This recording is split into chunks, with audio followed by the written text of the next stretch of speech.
Was French and Indian War the one they were referring to? Okay, so that was first. Yeah. Okay, got it. Rem? When they By fought the way, the as French the British, did not fight the Indians. No, we were fighting the French. You would think they were the French. So we call it the French and Indian War. Yeah, what do they call it? They call it a They big call it- L, bro. A big L.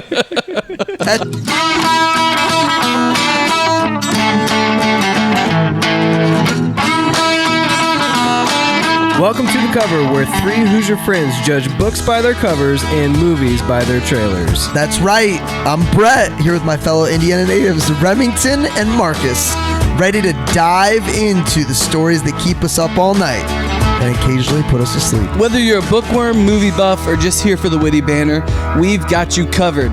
Each week, we'll dissect a different book or movie, sharing fun facts, hot takes, and moments that make Marcus cry. Spoiler alert, we're not experts, but we're definitely opinionated. From literary masterpieces to blockbuster flops, nothing is safe from our snarky reviews and wild tangents. Who knew Hoosiers could be this entertaining?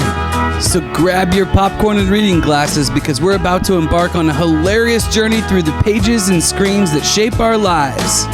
Or at least our weekends. You're listening to The Cover. Let's get the show on the road before one of our kids wakes up.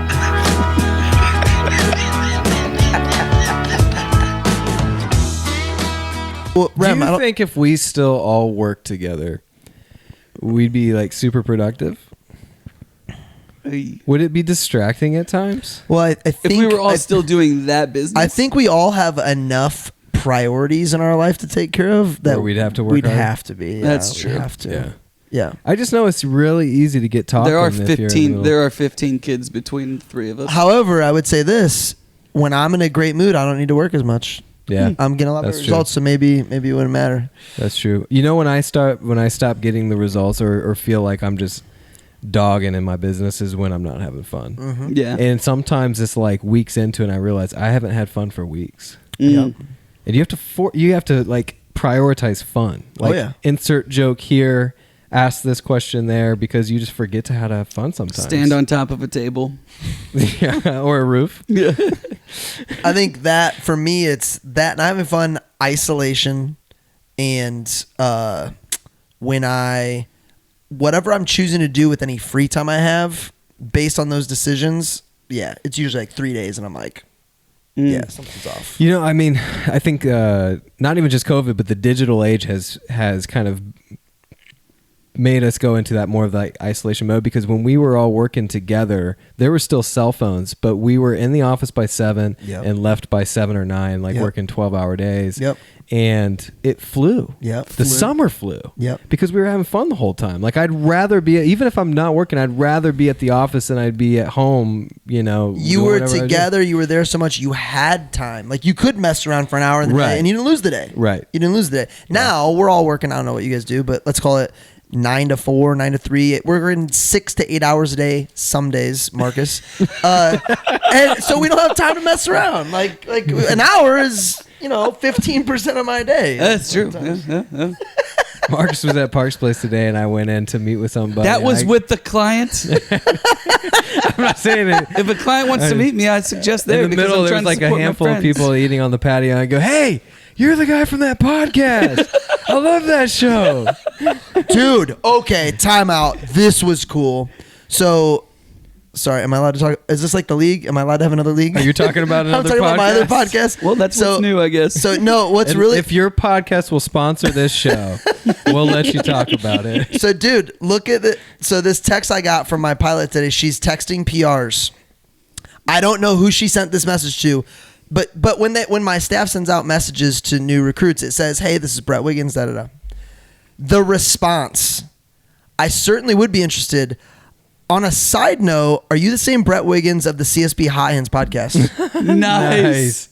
Dude, That's crazy. pretty cool. So I had someone. So is that because it's being shared on Facebook? Someone sent it to her. She listens to it. I'm guessing it's a Ball State or Cathedral student. Oh. Those are my two schools I'm closest to. So I today I had something very similar happen today, where I've been working on mostly like just my LinkedIn presence, both for our corporate page here locally, but then personally and doing more videos and things like that. And I had a parent from our school reach out to me, and he just says, "Hey, I saw that you've been posting a lot of things with X company. I've got a job for them that I'd like to bring them in on. Can you give me the contact info?" I was like, That's cool. yes. Yeah. That's awesome. Because that's great. my entire job, right? Is making connections for Right. people so that they can make money. And it's like, That's holy what I crap, do. this is working. Yeah. You know, it's pretty neat. Oh man, all the calls and all the stuff that you do to get one lead or whatever the case may be, and then that happens because you're doing the right things. Dude, when we get up to like 10 listeners on this podcast, this stuff's going to happen all the time. We need to We're not launch. even going to be able to go out in public. We need to launch one because my mom's going on an Alaskan cruise and she wants to listen to it on the plane. Dude, they are freakishly scared they're gonna miss this boat. Depending, They're probably gonna miss the plane. They're not even sitting together. depending on how much Cutco stuff makes it into the episodes, Jessica's going to be like, I thought I was through this. Dude, there was a time where I thought I'd never spend 24 hours without thinking of the word Cutco. I'm dead serious, and it kind of freaked me out. I will tell you, 10 years later, well, I mean, not 10 years, but like 8 years later, there's days where I don't think about the word Cutco, and it's very I nice. use mine every day, so. Yeah. Here's what's weird about your parents' situation. They used a travel agent. No, they didn't. Oh, they didn't. No, they used me, and then they called the travel agent, and they're trying. Got it. Yeah. I was like, this is like you paid someone to make this horrible. This is rough. This is hard. It's not good. It's not. Rem, I don't think we've heard what's new with you. Yeah, my truck. I got my truck back. It's brand new. All right. Yeah, that's what's new. Love it. I got a baby coming soon. Yeah. Everything's about that. Baby Remy. Marcus. Yeah, Remy Oh. Ford. What is that, Marcus? We not Marcus. decided we decided not Marcus for this one. By the way, great segue. How awesome would that be if you just called your baby not Marcus? We That'd be hilarious. we never say what our names are on this show, by the way. We're gonna doesn't have matter. an intro eventually by the time Yeah. this happens. Oh, okay, that's cool. I think so. But your mom needs it like tomorrow. So Yeah, that's true. all right, I'm Brett. Let's get it done for Tammy. Good segue. Colonel in the Continental Army. Yep. That's Benjamin's boy. He's having a kid. Yep. Names his kid Gabriel at the very end. Wow, Yeah. man. We Awesome just skipped moment. to the very Yeah. end. Super Oh, cool. sorry, we're ruining Spoiler everything. alert. Somebody has a baby that's completely insignificant. So I would have to die for you to call your baby Marcus? Yeah. Jeez. No, I would still Never wouldn't. appreciated while we're still here. Oh man, like $25. By the way, you found that $5 tonight Yes. and held on to it, and then Liz was like, "That was my $5." I was thinking one of the kids Oh, brought the birthday money. okay. Do your kids ever try to take money they get for their birthdays places? Oh, yeah. What's your? I know your stance. Your stance is yeah, but if you lose it, You're in and out of that Right? microphone, Yeah. by the way. You're like over here and then you're over here. what? Well, I'm in the middle. This is where you need. I'm in a horrible spot. If We'll you want me to just stay, eat the microphone. You give don't me a have to- 360 mic. You don't have to look at us. We're on a show.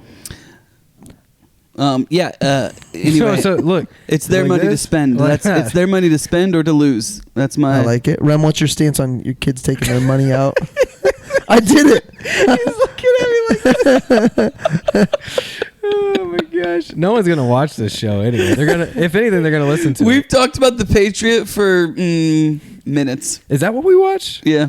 Dude, so good. Raise your hand if you've seen The Patriot. I thought Brett was hosting. Dude, I'm letting it go where it goes, man. I'm letting it go. I transitioned to Gabriel. You didn't take my bait. Patriot's good. Patriot. What's our first question? Well- what did you know? Okay, so I like the first question for you because you had never seen it before. What did you know about it going into it? So you're gonna not like this. So the thing about the thing about this question though is, do we want to ask this question in light of what did you know about the movie, or what did you know about the events of the movie? I think we can take it either direction. Okay. I think the answerer can answer. Does that make sense? I didn't know Mel Gibson was in it. Whoa. I was thinking more Saving Private Ryan, and I didn't know it was about the Revolutionary War. What did you think? Did you know it was about a war? I knew it was about a war. That's it. Mm. That's all. That's what I knew about the Patriot. It was kind of fun for me because it came out in 2000. I'm sure I saw it soon after that. And I would have been almost I would have been just a little bit older than my son, and I watched it with him. That's cool. So that was kind of neat. He just saw everything that was happening. He says, "Is this the War of 1812?" And I was like, "Nope, Revolutionary War." He's like, "Okay, got it." So Nice. has he studied this? Yeah, he did. Yeah, Well, he got close. Sorry, has he studied this yet? Yes, he has studied the American Revolution and the War of 1812 and the French and Indian War. So because he's studied all of those things, like everything kind of hit at once. Was French and Indian War the one they were referring Yes. to? Yes. Okay, so that was first. Yeah. Okay, got it. Rem? When they By fought the way, the as French the British, did they, not they fight were the Indians. they were no, we were fighting the French. You would think they were the French. So fighting we the call it the French and Indian War. Yeah, what do they They call it? They call it a They big call it- L, bro. A big L. At the expense of Benjamin Martin. in a French accent. I like the movie going into it because If I die, I will be dressed. What's he say? I would look good. I would look be good. dressed well. I would be dressed well. All right. Yeah. So I knew going into it for the first time, I was just excited to watch a war movie with my dad. Yeah. Going into it this time, I've done in the last 12 months so much more research on the founding fathers. Like I read 1776, I read Hamilton, which is I listened to Hamilton, which is 36 hours. Wow. Alexander And so now Hamilton. I've kind of got a lot more what was going on during that time. Yeah. So I'm the fun facts guy. I got a fun fact for you. Harrison Ford turned this movie down because he thought it was one man's melodrama and the Revolutionary War shouldn't be reduced to just one man's story. He actually turned the movie down because of that. But like for me, I just felt like the story itself is not a true story, but it's based on true people, you know, Lord Cornwallis and all this. But like the facts about where they're coming from, you know, from North Carolina, South Carolina, and all that, like they do a good job there. And this was this was the first time the Smithsonian worked with a movie director and a movie set to make the cast actually accurate, like the costumes and everything like that. Yeah, I did read that they worked hard on that. And you can Look at tell. you doing research, man. Yeah, dude. That's Trivia. awesome. I do it anyway during movies. I'm like connecting the dots and I love it. So this is interesting. While you're watching a movie for the first time, you're looking things up. The only thing, if I'm watching a movie for the first time, the only thing I'm ever looking up are people. I'm not looking up things about the movie behind the scenes. That would ruin it for me. But if I can't figure out where I know someone from, I have to look it up. I always wait until like I want to experience the movie. I can see So that. even if I've seen it a bunch of times, if I have questions, I'll look it up later. I don't I gotta know. I don't want to know right now, but like Jessica spends half the movie on her phone looking stuff up. Like, I think I need to because I will be so engaged, but I will forget all of it. I will forget everything. Like for the show, for this? No, like in general. Like I could watch a movie, love it, and then you could be like, "So what was the name of so and so?" I'd be like, "Dude, I don't know. I'm not sure." I might have been a horrible pick for this podcast. That's why you're the host. The host doesn't need to know anything. But Just keep it going. I'm so engaged. I'm all in. I do not. I don't know. I was thinking about CPO. I was just couldn't stop. So you do research during your No. I look If he up has seen it people. before. I don't. Yeah, I don't. before look up, you watch the movie. So sometimes, like if I want to know what it's about going into it, but I like to be. I don't do too much, not until afterwards. But then I do a lot. Like I want to know what the director. I wanted to after this one. That's not normal for me. I wanted to read a book about it. I wanted to go. Yeah, that was great. And part of that's American history. Like I was thinking about why I love the Patriot, and like I just kind of like Braveheart. Like I'm not like crazy about Braveheart. Like I like it. Is it because you're American? I think so. Yeah. I think there's some people that, but there's a lot of Americans who just love Braveheart. Like I love Braveheart. I mean, it's great. But Another I think movie- I think another movie- I think Braveheart's better than I've never seen. better Braveheart. than Yeah. It's- Holy cow, Dude, and then you guys are talking about watching it with your dads? Just all right. 30-second synopsis. we'll do a whole podcast on Brett and his family. That might be a mini series. We're doing 30-second synopsis. As always, Marcus, you have 9 words. Rem, you have a boy. full 30 seconds. Ready, set, and go. Is it me? It is. Revolutionary War, one man has heartbreak, triumph, heartbreak, triumph. Ultimately, good wins over evil. And I hate that colonel. Oh, I have The rage. worst. Tevington. Oh, is that it? he's probably top 10 bad guys in cinema history. Oh yeah, and he's just got the eyes like he plays a wonderful villain. Kills it in this movie. Absolutely. He's kills it. also in Harry Potter. Yep, Lucius. He Lucius kind Malfoy. of remind me of John Hamm for some reason. Yeah, bit. a little bit British. Yeah. I've never seen him play a non-villainous role. I mean, he was in Entourage, but he was still kind of a bad guy in that.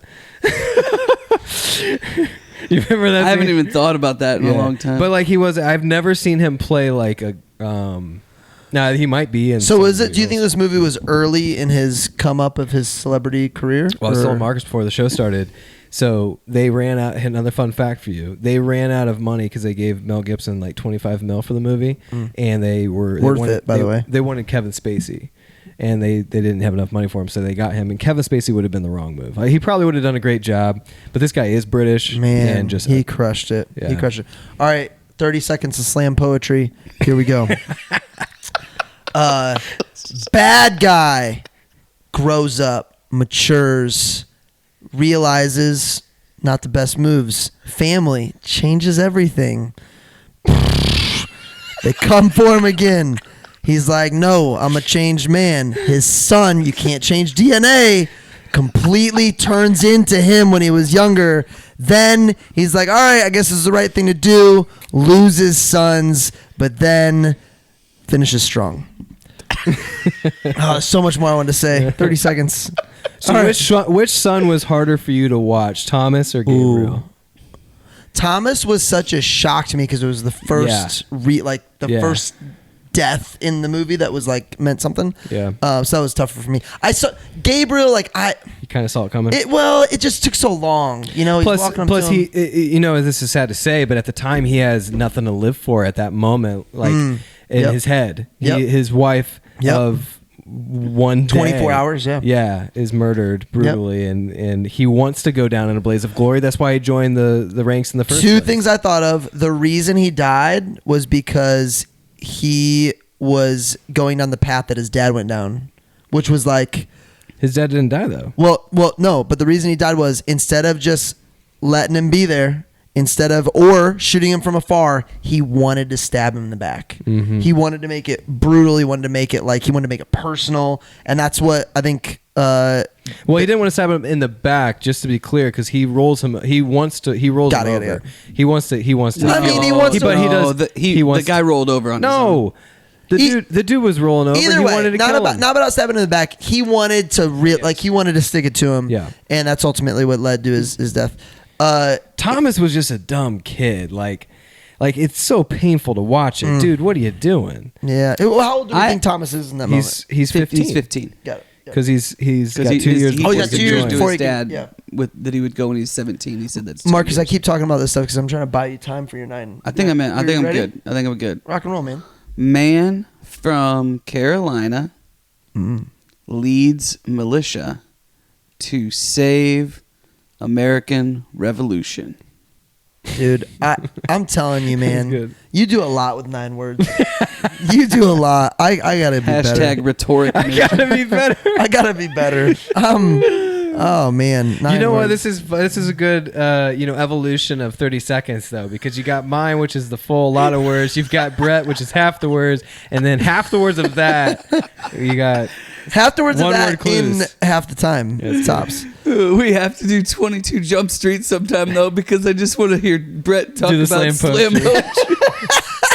I just pick moments in my brain that go, that happened. All right, then that happened. You know how we can when we get really good at inserting little bits, we should do the bit one word of Jonah Hill slamming one line right before you do your thing. Slam poetry, go. What'd you learn? What was relatable? What for me, man? Dude, the way. So are we asking what's relatable or what did I learn? What's relatable? Yeah, what's relatable to your life? Yeah. For me, dude, once you have a family, your perspective on everything changes. And you get like more protective but softer all at the same time. Like I watched him go through that tension of like wanting to protect his family, but like also the willingness to be like, I could kill anyone that comes toward us if I needed to, but I just want to keep you out of harm's way completely at all times, even though I know my willingness to take risk is what made me who I am. Like there's so much with that I related to in his struggle of figuring out how to do that. You know, this is a stretch for like this question, but like I just kept going back to how heavy of a topic this actual movie was, how much tragedy happens in such a small amount of time for like the actual screen time, and how epic it was that they were able to capture such humor and comic relief and life amidst all of that trauma. And I think that like for like if you ask the question, what did you learn, like I noticed that, because like life is tough, man. Like you have so much drama, trauma, whatever that happens over the course of your life. By the time, I mean, we're all in our mid-30s, we've had a lot of it. But, and we were talking earlier about like inserting humor and forcing yourself to, and that's what I noticed. Like the John Billings character, like from the first second you meet him, he's telling a joke. It's so good. Like his entire character up until the traumatic ending was just comic. He's constantly cracking jokes to keep things light, and I appreciate that, not just for like the movie's sake, but for like the main character's sake. I love that. Couldn't get enough. Marcus, what'd you learn, man? Yeah, I think this is what you got? Just an interesting,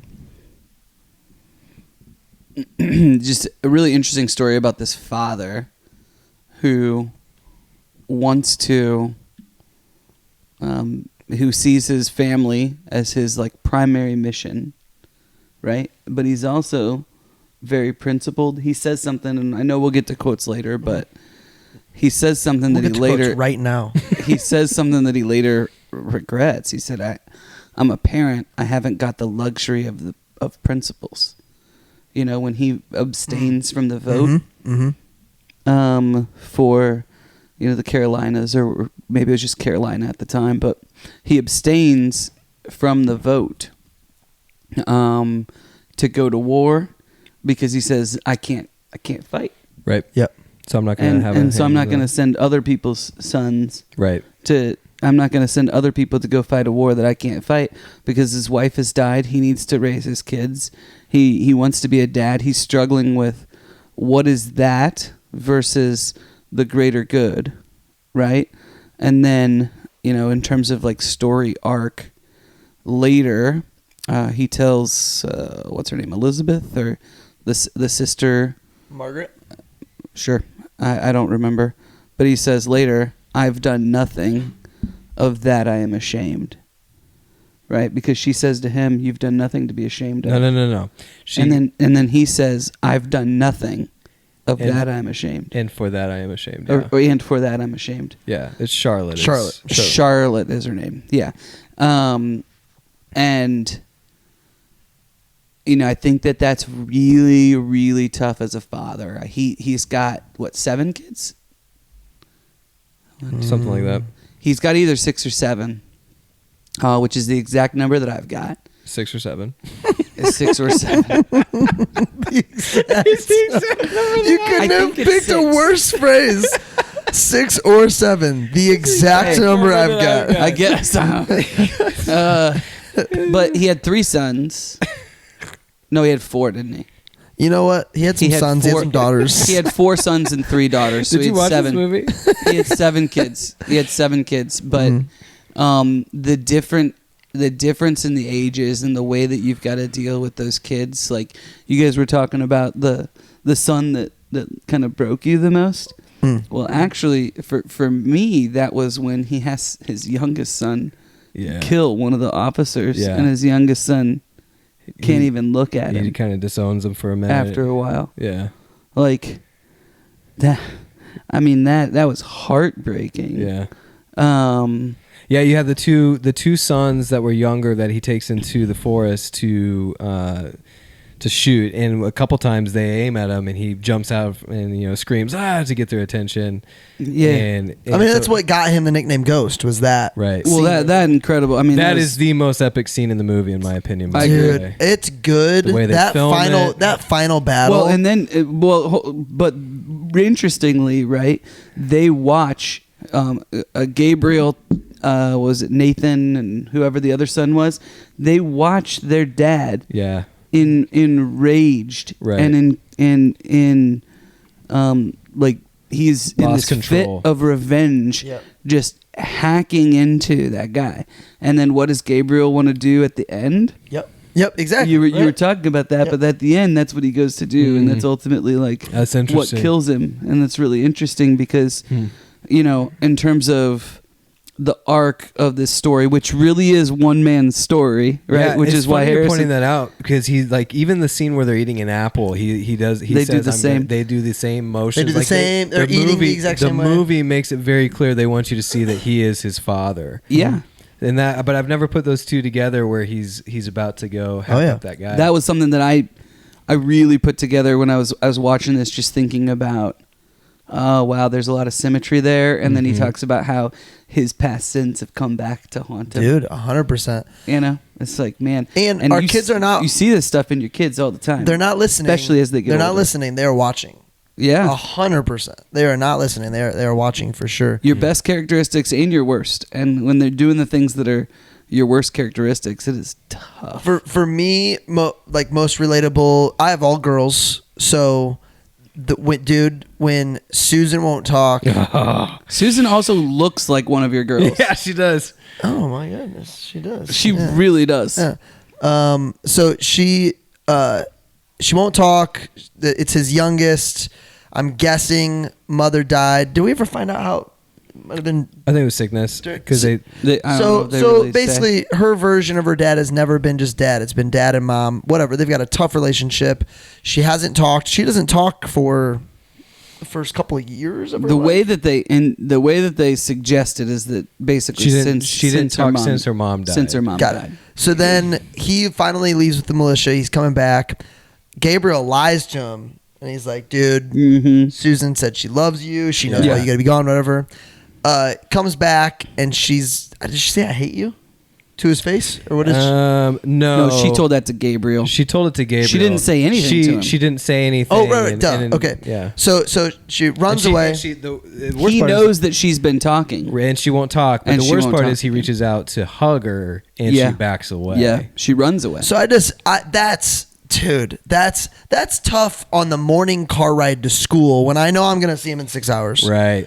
Dude, when you know you're about to leave, like Yeah. rough. So he's riding away on the horse, and she yells "Papa," and it's just like, oh, She's very dude. So Riley asked me. She asked me because I watched this over 2 days, and she asked me, "Have you cried yet?" Because I'm a crier, and I'm like, no. Like I really thought I would by now. That's the scene. That got me. Oh, dude, That was the scene that got I me. cried through like the whole movie. so. Oh man. Oh dude. That one got me, man. Our kids. I had our 10-year-old daughter watching, and she was crying during different parts. Oh, and- nice. Yeah. Oh. Talk about seeing like yourself in your kids. Like Yeah. Reed and Colby, my two oldest, 12 and 10. They both were crying at different parts during this movie. What parts made your kids cry? When it had to do with kids, probably. Probably. No, mostly like Head being the blown off. the Any tears no, there? that didn't make no. That was just like a Dude, by the way, um. Riley would have not made it through. She watched it. I know, but I'm just letting She you know. says she doesn't watch bloody and gore Dude, movies now. She doesn't. She doesn't. But you were like, dude, she should watch with you. Dude, Kelsey had to. So Kelsey watched it with me. We watched it together. She watched probably 30% of the movie because every time like a fighting scene or even depiction of people being hung, she would be on her phone not watching. Oh, She- jeez. Yeah. made me think of something else. When he's melting all the little army men. Yeah. Did you know what he was doing Oh, yeah. until? Oh yeah. I didn't realize it. I did not Yeah. realize it until the end. Well, I mean, I guess I don't. I mean, I knew. You he was, remember I knew because he was, you watched it before? I knew Or- he was creating bullets. No, because you could see- I've seen this. I knew movie he was like melting him. I thought he was a gazillion times. melting him like I hate the redcoats. I didn't No, realize he was I knew making he the was bullets. creating No, you can bullets. see. Yeah, you see. He's Oh, making really? them. Okay. Because he puts them in a pile that he's going to use for, and it's just crazy because you think like couldn't you have used something else? Because those are mementos that you know your kid in the first scene of the movie is painting these, and it's like, could you? But they that's literally what's had driving to use him. everything. Well, I didn't think about it from that not aspect. just that, but it was symbolic, right? Because every shot that he's taking, It's part of Thomas. yeah, Yeah. it's Thomas. It's getting like revenge for Thomas. Yeah. It's with every single shot. He says my my sons were better men. That's got to be like a top quote of the movie. Oh, yeah. 100%. My sons are better men. Right before he kills Tavington, the bad guy. But he you can when he says that you think about the things that Thomas and Gabriel said. You think about Gabriel literally stitching an American flag Yep. throughout the entire movie because he cares that much about So this awesome. flag. I mean, so cool. And Well, I just love the like youthful optimism of that. Dude, You the know? men that Wanting helped to go to war. create this country. Well, not just wanting to go to war, but like wanting to help. think about the optimism that it takes to like pick that flag up. Somebody says, "Oh, it's useless. It's this cause is over." He picks that up and he's sewing it the entire time. Mhm. You know, like he puts it together, and then that's the thing again from his son. Like the things you learn from your kids. Mm-hmm. Whether it was Thomas, who wanted to go to war even though he couldn't, wanted to go to war so badly that he was willing to try to free his brother and die for it, right? Like, you're absolutely going to die in that scenario. So he learns there, but then later the thing that brings him back after Gabriel dies is finding that flag. Yeah. And then him rolling it. with that flag. Yep. I mean, and then later during the battle when everybody's retreating, him picking up the flag and running, not the same flag, but picking up a flag and running Hold the forward, line. saying, "No, we're going." Yeah. Dude, him using that flag to completely catapult that horse. Yeah. Dude. So no epic. animals were harmed in the making of this film. Something we don't know that. Something that you just said that reminded me, the boys and them watching and learning.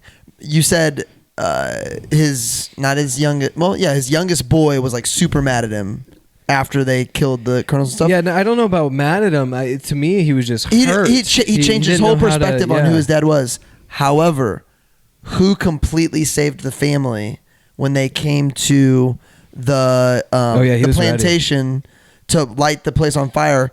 They totally saved the day. Yeah. They totally saved the day. Yeah, So like we're rising to the occasion. yeah, now. 100%. Dad left us in charge And dude, for a reason. and I think this is a Keith McCurdy situation, Marcus. We underestimate and underutilize our kids based on their age so much, dude. Back For then, sure. they were Shout out boiling Liv water Stern. by 5 years old. They were making their own food. They were like, Do your kids do their laundry? Sometimes. My kids are 7 and 4, and they put away their own laundry. And my 7-year-old folds. That's great. I thought you said do the laundry. Do their own laundry. Willow Like feeds. they wash and dry it too? They like to help, but they can't reach it. There's stools, man. There's ladders. They can reach. Willow feeds Bentley every night, and Rose started helping dishes one time. Colby, you guys aren't quite there yet, but that you're right there at 7, where it starts to really turn, and they can do But what we've realized over time is that even like 5, 6, 7, they can do a lot more. For sure. It's just what's expected of them, and It's getting like over the hump Colby of mowed like, Colby mowed the yard the other day. She's 10. let's go. You know, That's great. Pretty cool. It's getting me over the hump of always being in a hurry. Correct. It just like, dude, I don't have to be in a hurry. I don't. And there are moments that yes, we need to get somewhere on time, but when we don't, dude, I need to slow down and let them Make do the mistakes. things. Yeah. Make mistakes. I need to teach them how to do things. I thought Keith put it really, really well when it was like, dude, yeah, when you're getting ready for school in the morning, help them.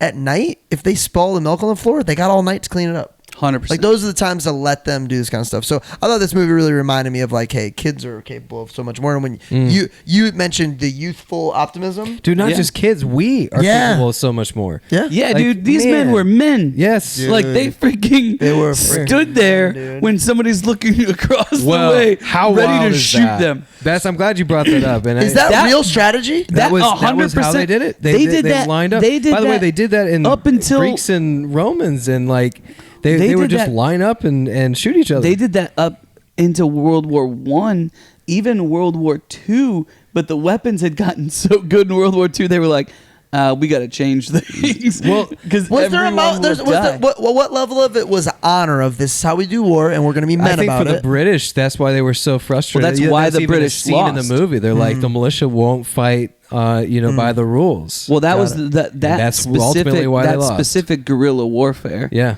That the colonists engaged in over terrain that they knew, right? That's what Partly from the Indians. That's ultimately what lost the war for the British, because they wanted to fight in the traditional way, in the way that gentlemen Right. would fight, and which we would have never won. Like dueling But was a big thing. I was explaining this to Reed because he didn't remember if he had learned it or not, but it's like that guerrilla warfare, right? Of taking out, just like continuing to take them out, and like 1,000 cuts, like dying by 1,000 cuts, right? It's just like backbreaking to continue to lose in this way, and you don't know how to fight it because you can't find these people. It's the same way that we really just totally screwed up Vietnam, right? Like it's the same. Like we went in with a traditional mindset, and the Viet Cong were like, "Nah, man, this is our jungle." I need to watch MASH. Maybe MASH should be an episode. MASH Or is Forrest Gump. Korea, not Forrest Gump's so good. MASH is Korea, and it's based really? on the medical people. But you know, don't kill his vibes over here. Well, I'm I thought just saying- MASH was. I'm just saying, if you want to learn about Vietnam, there's different. MASH is better, not Vietnam. But no, MASH was filmed. It's a huge missed opportunity. No, It was filmed MASH. in LA. No, MASH was it was, but it was filmed. Like it started while Vietnam was like still going on. They didn't make it about. It's about all war. You know, not just. But Speaking of the filming, setting is the Korean War. So, we're talking about one movie and the magic of this movie, but just little things. I mean, we're going to talk about a lot of movies on this show. Little things like they're all sitting around a fire and they could all just be eating and talking, but one character is sewing the flag. Like, it's just movie magic. Like, you know what I mean? Like, little things, like, who writes that in? We're going to have him find this flag, and then we're going to keep peppering that in throughout the movie. And then, like, all these other characters. That's why, like, good writing, either in a book or a movie, is just next level. It's what sets apart a movie that is forgotten and ones that are never forgotten. Well, the actors do that too, right? Yeah. Like they take Choices. those characters and they make choices along with the script, especially on the stuff where they don't have words, right? Themselves, the directors, and the writers, they kind of come together, and the actors play a large part in that too. And oftentimes they say, "Oh, what if I was doing this?" And this, I have no idea how this went with Heath Ledger at this time or during his career, but often a lot of those things are driven by the actors just being immersed in the character. It's so crazy to think that he played Joker. Well, so Like, he was on his way versatile, out. This dude. is another fun fact when I was Versatile. looking up some trivia. So he was on his way out. He was tired of playing the hunks. I mean, he was in 10 Things I Hate About You. He was tired of that. Just like This is 2000. This is before this movie. just as before Patriot. So he's on his way This is out. He's before like, Knight's Tale? I think I'm. Love A Knight's I think I'm done. And Patriot brought him back. Hmm. Like this role, it was like he did so much research on the. He's like, this is why I can't remember his quote. I can look it up, but basically, like, this is why people have pride in the flag because this is what they sacrificed to have the flag. Yeah, Dude, I think which that is perfect for Memorial Day. it speaks to like reinventing yourself in your career. Like you got to Yeah. constantly reinvent yourself. Like I'm so much less impressed with somebody who has a great year anymore, and I'm so much more impressed with somebody who can do it for a decade or 2 decades and keep building, keep growing. Well, I mean, how many actors do you know? Like, do you think of that? We remember their last works, like. I mean, sometimes it's like an animated film, right? These actors are just renowned, and then they'll do like one kid flick before they pass away, and they're known for like Finding Nemo or whatever. Sure. But to be honest, like that's very possible for pretty much any actor. Some of their most memorable work will be like their final ones, even though they've done such cool work along the way. I mean, that was definitely Heath Ledger, unfortunately. Rest in peace. Man, Heath. The Flag is a hidden gem for me, for sure. Yeah. Like, even like I didn't even fully grasp how special that was and how much of a theme that was weaved throughout until hearing you guys talk a lot about it and bringing it up again. That's probably the difference between seeing it for the first time and seeing it for the. Oh, dude, I could watch however it again. many I'll times. watch it tonight. You guys want to watch it? Sure. Hidden gems I throughout. got hidden gem. Hidden themes. Yeah. Anything. Go ahead. The rocking chair. I love the rocking chair. Oh, dude, yes. The relationship he has with the rocking chair. So how funny it is when the kids are like every kid's reaction when he breaks that first rocking chair and the little one that just shakes her head. And then he's obsessed with it later in Lord Cornwallis's office. As he walks in, Cornwallis looks at him like, who's this? It's so guy? funny. It's crazy that we're talking about this. I literally built 2 rocking chairs today. Like she ordered them and I just like put them together. Time out. You assembled. No. I built them. I built them. I took them out of the box. Screwed in where the little holes were. We were talking about how much people levels work. of building. We were talking about how much people work on a there is someone in It took me a long Taiwan. time. There is someone in Taiwan watching this podcast right now There that is is? laughing at you. Yeah, No, for there's sure. not. Yeah, because they built They that. built it. They No one in built Taiwan the rocking watching chair. this podcast. They built the rocking chair, took it apart, and put it in a box to fit all the way to America so you could build it. So mine was the dogs, man. The Great Danes? The Great Danes. Oh, the beer that I'm drinking today is an ode to them. It was Metazoa Mastiff hops. I know we weren't watching Mastiffs, but that was the best I could do. They weren't called Great Danes either. What? They weren't. Those were. They were not. Well, they were Great Danes, but they were not called Great Danes. They were called some sort of hound. Oh, yeah, that Back makes sense. Before Great Danes didn't come along until 100 years later, they call them Great Danes. They were a Danish hound. I'll look it up. I was a little disappointed. Cornwallis really didn't fight them when they went to leave with him. I mean, do you think he was in shock? Do you think he didn't care at that point because he'd been? I mean, I think it was just it's a for movie. yeah, it was. Oh man, it was so poetic. Good. It was so good. I also don't think he cared about the dogs as much as Mel Gibson's character probably. It was good. It was the symbol. It was the symbol thing, right? For him, everything was all about extravagance, being a gentleman, having all of these things. He looked down on the militia. He looked down on the lower class. So the acquiring of things for Cornwallis was that's what those dogs represented. It is funny that some dude comes to him from militia and he's like, I have a number of personal items that I would like back immediately. Some very important clothing. The dogs were it for me. Marcus, any hidden gems for you?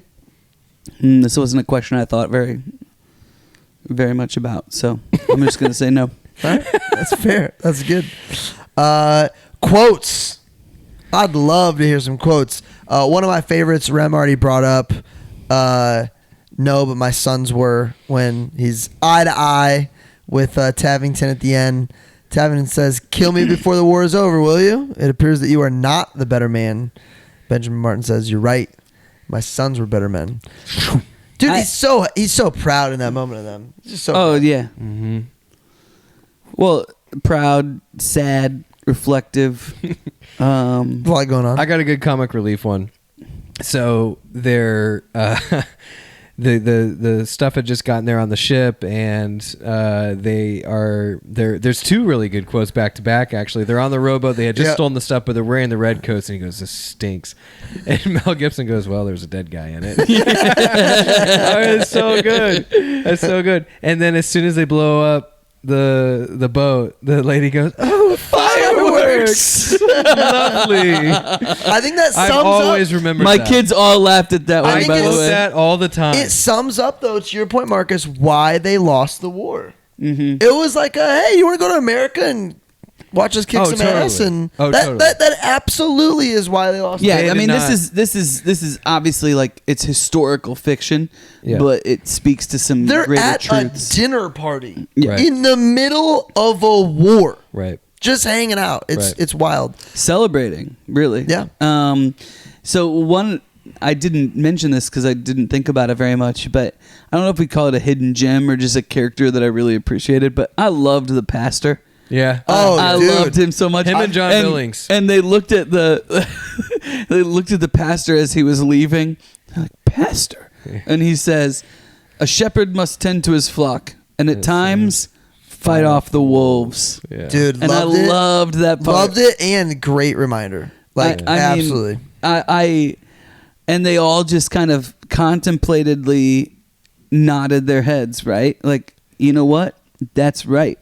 And I just really love that idea that the shepherd isn't always just, keeping everyone safe by moving them to safe places, right? But sometimes is going out into the battle and taking on the wolves that the sheep can't, right?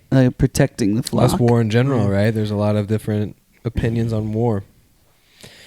The quote "aim small, miss small" Yeah. was actually put in after. It was not an original line, and it was from the guy that was training the cast members how to shoot. Nice. Yeah, I mean, He was literally training them, and Mel Gibson loved it so much he added it to the show. I mean that's Was he I'm an not a executive shooter, producer or but- anything? Was he also The guy that was No, Mel Gibson, not for this one. Was Not he for any- this one. I don't think Just- so. no. I mean, he came in late. They were like he Yeah, was not for Harrison this one. Ford was the first guy they looked at. There was also a list of characters as I was looking up for the part of Gabriel. Elijah Wood was one of them. How messed up would that have been? Frodo as Gabriel. Oh, wow. That would have been terrible. Well, I mean, If that's all you he's know, played a lot I of don't know. different things. yeah, and he's not Gabriel. I in think any of Elijah them. Wood's been in a war movie, but I just can't picture anybody but He's- Heath Ledger in that role. Yeah. I loved this, and these happened back to back, but I loved Cornwallis saying, "Sound the retreat," Mm-hmm. because at that point, His little Like, this assistant. is His little over. assistant guy. Have you guys watched 30 Rock? Yeah. You know the guy that's the assistant to To Tina Fey? yes. That does all the tours? Yes, he made me think of him. Yeah. Cornwallis' assistant. I just kept thinking of that dude. Yeah. When he brings in the stuffed mannequin, where he's like, Yeah. "Your colonel, sir." Yeah. Your captured colonel. Yeah. that That was was good. awesome. What do you got, Ron? And then, right after that, Yeah. he says, "Everything will change. Everything has changed." And that was Cornwallis that said that. And I think it's maybe the nostalgic American in me. Mm-hmm. But, with the Revolutionary War, man, everything changed Yeah. for the world. Yeah. For better, for worse, For for, the world. whatever. The whole world changed For such a young nation, it was crazy. with that war. Mm-hmm. That's why it was a shot heard around the world. Yeah, the first one. That wasn't this movie. That wasn't in the movie? No. The scene where Mel Gibson's like chasing Gabriel out, and Gabriel says, "I'm not a child," and Mel Gibson says, "You're my child." Yeah. I've never those like there's certain lines and scenes from movies that you watch. I mean, this would have been 20 years ago that I just could quote at any time. I know exactly what the context is, and it kind of rings in your head during different parts of your life too. Because we've talked before that the job of a parent, I used to think, was done once I go to college. Like, my parents are off doing their own thing. I've learned and needed my parents more since I turned 35 than I did, I feel like, even at that age. I mean, it's just crazy how instrumental they are. And so for the pain of that moment, for him to scream, "You're my child," like, those are great. I think that words. hits different once you're a parent too. If I heard that line when I was 15, I'd be like, "Oh, okay." You'd probably take Gabriel's stance. You'd probably... For sure, dude. Yeah. Hearing it, you are always my child, Yeah. 100%, regardless of age. Yeah. So he is that relationship between Gabriel and his dad is, I love that. All their back and forth, like what I hear, like your parents all of a sudden get smarter the older you get. And it's just really your perspective of them. Totally. And dude, his respect for him, but also his respect for Gabriel once he gets put on his crew when they're going in, and he's like, I picked you because you know these back roads and whatever. It's not just because you're my... Yeah, that's a real coming of age moment, even though he's already 18. He's probably more like 19 or 20 at that time because it's been 2 years, right? Mm-hmm. But how about like right as Gabriel's going to enlist, you know? So he's the first time, however, 16, 17, probably 18 in that neighborhood, right? I don't know if it tells us how old Gabriel is at the. It does. He says he's 18 because he said someone who's 17 enlisted, and I'm a full year older. Okay, when he first enlists, right? His dad says something like, "You're just going to do this without my permission, without my blessing." He goes, "I am." Yes, I am. And I think that that's an important moment for both of them because, Benjamin doesn't fight it. Right. Right. He doesn't fight it. He lets it happen. He lets him go. And then, in a lot of ways, like that's what I'm A, looking forward to, and B, not looking forward to. In the exact same vein as a father of a 12-year-old who's only 6 years from being 18. Right. I mean, I think about the amount of growth just even in the next 3 or 4 years, from 12 to 16. And man, it really hits you. So it not only hits different as a parent, but it hits different as a parent when you've got kids who are coming into that time. Mm-hmm. Well, he's at the age that the kids were when they were, like you said, like they were shooting soldiers in the forest. Like that's the age he is right now. Like Reed. Well, not just that. Like we were depicting the youngest son that shot. He shot once and he was reloading. Right. It's like 10. He couldn't.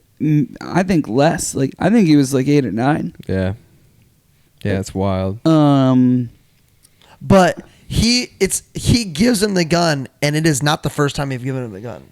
Yeah, like he said, aim small, miss small. Dude, well, they've been shooting. It's like the very first scene. They're coming in from the woods. But I guess with that's a my bunch point. Of stuff Meaning, if he is 8 or 9, hunted. He's been working on that stuff since he's 5, 6. Like that was just. My dad tells stories from the farm where he was super young, like driving tractors and doing all sorts of stuff. I was having a conversation. By the way, this was my what's new, and I totally missed it. I lost my hairdresser. She didn't die. She's fine. I lost the girl who does my hair for like 8 years. She started getting migraines from fluorescent lights. Couldn't handle it anymore. Had to cancel work multiple days. I don't know if you've ever had somebody who cut your hair for 8 years in a row. Nope. You freak out, dude. Like she knows how to do your hair. Dude, I went back to 459. First attempt, rough. Second attempt, found this girl, Stephanie, who lives in Noblesville with her husband. He built their house. He's awesome. He builds custom furniture. She crushed it. Does he assemble custom furniture, or does he actually build it? Because I've gotten flack. He builds it. Oh, he builds it. Okay. He's a real man. Yeah. So he orders it from Thailand. Us? Hey, not real man. Him, real man. He builds that. None of us are real men. So anyway, she cuts your hair now? Dude. None of us are real men compared to anyone in this film. By the way, things we talk and fight about. We're talking about somebody cutting our hair. By the way, the ponytails. That's the only. Was that the real hair? Do you think? Oh yeah, I think Red can pull off a ponytail. I feel like they would have looked fuller in the front if it was that full in the back. I don't know. It looked disproportionate. Really? Yeah. I mean, that's if you look at all the 1700s, 1800 pictures. It's because it's just practical. They didn't have a Stephanie. Well, it's just practical. Without a Stephanie. Wow, that's really They good. didn't have fresh fades during the Revolutionary War, I'll tell you that much. I do think they probably would have had like more beards. That wasn't. Right? That was another. Come on. Well, no, but that was another interesting moment. Tavington's crew gets lit up while they're he's shaving in the river. And I always remember that shaving scene too. Because by the way, there were two actors that looked exactly alike. Like there was another actor that looked so much like Tavington. Really? They kept showing. Well, from afar, everyone looks the same. No, they were showing two different guys, and one of them died and Tavington didn't, but they looked so similar. I noticed that for the first time. The dude, I just always thought they were the same person. Threw the torch on the church, who grew up with these people. Oh, dude, like that's break. Yeah. I mean, well, hold on. Can we go to the real quick to that river scene? Yeah.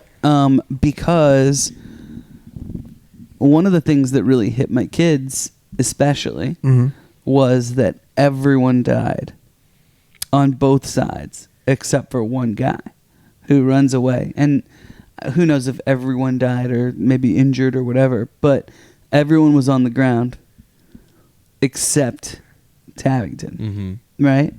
And they noticed that, and they talked about that, and my mom was watching it with us too, and she commented on it, and I said, well, guys, like, the amount of people that died during these battles was so high because of the way, like, warfare was, right? Still is. And I think that those kinds of things, we were talking, I think, before we started recording about, is this appropriate, is it not? And it's certainly gory, but, like... For kids, yeah. And there's certainly, like, it's gory, but it's gory for more realism's sake than for just for the sake of Quentin Tarantino. It's not like Tarantino gory, right? Dude, it makes you. It's kind of like this is a horrible cross reference, but like watching Passion of the Christ, is so important. Like I'm like, okay, dude, like I really I've read it, I've heard pastors talk about it. To watch those scenes, you're like, oh my I'm not gosh. looking forward to seeing how Dallas Jenkins handles that in The Chosen. I'm gonna be completely wrecked. Yep, Yeah, I'm gonna be wrecked. This helped me understand like what these men and women, like all these people, went through because they believed in freedom and they didn't want to be under British power. It was for us. Like it was literally it was for not just them but for the future. Maybe I don't know. I think that there was this sense of like we're frustrated right now, but like there was this patriotism that whether it was for us or not definitely benefited us. So pretty impressive how they were able to band colonies together to fight off powerhouse, like completely independent colonies. Because you heard it. I think it was in this movie where they said, I know Virginia and Massachusetts is in a war. Yeah, but the Carolinas are not. Yes, that was in this movie. That was the beginning. That's how they thought. But it makes you think like, hey, they really were independent states. Yeah, they really, really were. Well, they weren't states; they were colonies. Colonies. Sorry. So, do you feel like people like it's like, oh, we grew up here. This is how we do life, so this is where we live? Or do you think there are people they were like, all British? Oh, which like, state it was what they were doing was literally treason. Like anyone who engaged in those conversations technically could have been hanged if Britain had won. When you say they were British, like they were 4 generations removed from Britain, though. I mean, even though they were owned by Britain. Yeah, many of them would have still been have been born there and come over. A lot of them would have been born in the Americas, but it's a British colony. And there were many people that were like, guys, everything's fine. Let's not have a war. Like there was plenty of people thinking that way. Yeah. Yeah. Mm-hmm. You talked about, is it suitable for young children? I think we should define young. I think we should get into, is it suitable for those that want to watch a good movie? It's rating time. So we're cheating on these at least for me. We're cheating on these front end ones because we're picking our favorites, and this is 9 out of 9. Oh, dude! So 9 out for M. I mean, Marcus uses decimals. I use decimals. Not. Yeah. It's hard for me to not give it a 10, but it's a 9 1,000%. 9 for me. 9 or higher. Interesting. I would not argue with you about a 10. It's out of 9. It is an. Dang it. We do our ratings All out right, of 9, Brett. You know what? If I had 10, We have 9 questions. We do our ratings out of 9. That's poetic justice for you. I do a 9. Trying to I not do a get it. 9 word. I do a 9 word synopsis. see, here's the deal. 9. That's got to be another bit we put in. 8 feels. Ooh. 8 out of 9 feels horrible. Yes. 8 out of 9 feels horrible. It's gotta be. It's got to be 9. Gotta be a 9. 9 out of 9. It's not a 9. Which 8 out of 9 is a. No. What is your 9? So I we think know I'm what a we're comparing harder. it to. I think I'm a harder grader. Wait, do you have a than 9? I'm a hard grader, but we're doing my classics. We're doing my faves. Well, yeah, but just because it's my favorite. Like, What's your just favorite because it's movie? one of my favorites. What's your favorite movie, and is that a 9? I can't answer what my favorite. What's movie your is. favorite- But this isn't even my favorite like war movie. What's your favorite war movie? By the way, me either. I've got a favorite war Well, movie. then why? Because I've got probably 10 movies that are 9s for me. You know what? I've got 9 movies that are 9s. There are millions of movies. That's Yeah. I right. think And there's I'd give this like a 7.7. And I Oh feel my really- gosh! so Get low. out! Out of 9. Get out, Out dude! of 9. Get out! Get out! Is it a Netflix chill situation? Absolutely not. Although the part where he's in the what do they call it? sack? bundling sacks.